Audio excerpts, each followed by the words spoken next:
हाँ जी, राम राम साधो दोस्तों। आज है हमारा 1000 वीडियोस की सीरीज का 48th वीडियो। सो फ्रेंड्स, आज का जो हमारा क्वेश्चन है वो है find the inverse Laplace transform of 11s square minus 2s plus 5 divided by s minus 2 2s minus 1 and s plus 1। सो यहाँ पर अब अगर आप एक चीज देखेंगे, यहाँ पे क्या है, एक एल्जेब्रिक इक्वेशन दी हुई है जो कि 2 पावर है मैक्सिमम जिसकी, ठीक है। बट अगर हम डिवाइड में देखें, उसके न्यूमरेटर में तो है जो है, पर डिवाइड में हमारे पास सारी की सारी लीनियर पावर्स है। इट मींस मुझे इसको पहले पार्शियल फ्रैक्शन में कन्वर्ट करना पड़ेगा। सो पार्शियल फ्रैक्शन में कन्वर्ट करने के लिए हम क्या करेंगे, सो यहाँ पर हमारे पास इक्वेशन है 11s square minus 2s plus 5 divided by s minus 2 2s minus 1 and s plus 1। अब देखिए पार्शियल फ्रैक्शन मेथड क्या होता है। So as we can see that there are non-repeated linear factors, non-repeated and linear factors. First of all तो ये linear factors क्योंकि इनकी powers 1 है, and non-repeated means किसी की भी power 2 या 3 है, ऐसा कुछ भी नहीं है, ठीक है,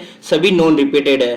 So क्या होगा, यहाँ पे a अपॉन में s माइनस 2, b अपॉन में 2s minus 1 and c upon में s प्लस 1, इस तरह से हमको इनके फैक्टर्स में हमको फैक्टराइज करना है। सो देखो क्या करते हैं, फर्स्ट ऑफ ऑल मैं इनका एलसीएम लूंगा, तो एलसीएम के बाद में मेरे पास ये इक्वेशन आ जाएगी।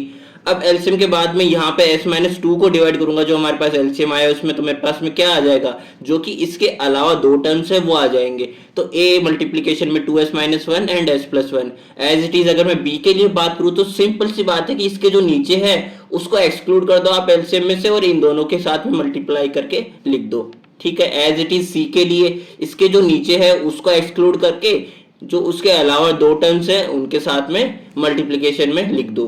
तो अब देखो यहाँ पे मेरे पास में ये दोनों टर्म्स तो कैंसिल आउट हो ही जाएगी, ठीक है। अब देखो मेरे पास जो फाइनल इक्वेशन आ गई वो इक्वेशन आ गई कुछ इस तरह से, ठीक है। तो यहाँ से अगर मुझे a की वैल्यू निकालनी है तो मुझे बाकी के दोनों टर्म्स को जीरो करना पड़ेगा। इट मीन्स यहाँ पर अगर मैं 2 रखूं, s की वैल्यू यहाँ पे 2 रखूं, तो 2 रखने से ये तो जीरो नहीं होगा, बट ये दोनों टर्म्स जो है जीरो हो जाएंगे। तो यहाँ पे 2 रखने के बाद में जो आएगा एग्जैक्ट इसके सामने रिजल्टेंट सॉल्यूशन वो हमारा s के इक्वल हो जाएगा। सो a इज इक्वल टू 45/9 आएगा जब हम s इज इक्वल टू 2 रखेंगे, ठीक है। तो यहाँ से मेरे पास a की वैल्यू 5 हो जाएगी। अगर मैं c की वैल्यू निकालूं तो c की वैल्यू निकालने के लिए मुझे इन दोनों टर्म्स को जीरो करना पड़ेगा।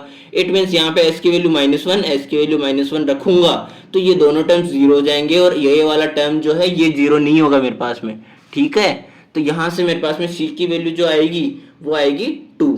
एज इट इज अगर मैं s की वैल्यू 1/2 रखता हूं तो यहाँ पर 1/2 रखने से ये जीरो हो जाएगा, यहाँ पे 1/2 रखने से ये जीरो हो जाएगा, बट b जीरो नहीं होगा। तो यहाँ से मेरे पास b की वैल्यू आई जाएगी ना, तो b की वैल्यू आएगी मेरे पास -3। तो देखो अब इन दोनों a b और c की वैल्यूज को अगर मैं अपने इक्वेशन में रख देता हूँ जहां से मैंने पार्शियल फैक्टर शुरू किया था, तो मेरे पास आ जाएगा 5 अपॉन में s minus 2 plus minus of 3 upon में 2s माइनस 1 प्लस 2 अपॉन में s प्लस 1। सो ये आ गया हमारा पार्शियल फ्रैक्शन इसका। अब देखो ये तो आ गया हमारा, हमने इसको सिंपलीफाई कर लिया। अब यहां से मुझे इसका इनवर्स निकालना है, लाप्लास इनवर्स। तो लाप्लास इनवर्स के लिए लाप्लास इनवर्स ऑफ 5 अपॉन में s minus 2 minus of 3 as a constant बाहर, and Laplace inverse of 1 upon में 2s minus 1 plus 2 as a constant बाहर, and Laplace inverse of 1 upon में s plus 1। तो देखो यहाँ से एक चीज देखो, लाप्लास जो है e⁻2t का क्या होता है, 1 अपॉन में s माइनस 2, यहाँ पे प्लस 2 है पावर में तो -2 आएगा s माइनस 2। तो यहाँ से अगर लाप्लास इनवर्स ऑफ 1 अपॉन में s माइनस 2 की बात करता हूँ तो e⁻2t आ जाएगा। As it is Laplace inverse of e⁻t/2 1 upon में s माइनस 1/2 आ जाएगा, ठीक है। तो यहाँ से e⁻t/2 आ गया इसका इनवर्स। एज इट इज अगर लाप्लास ऑफ e⁻t की बात करूँ तो 1 अपॉन में s प्लस 1 आ जाएगा।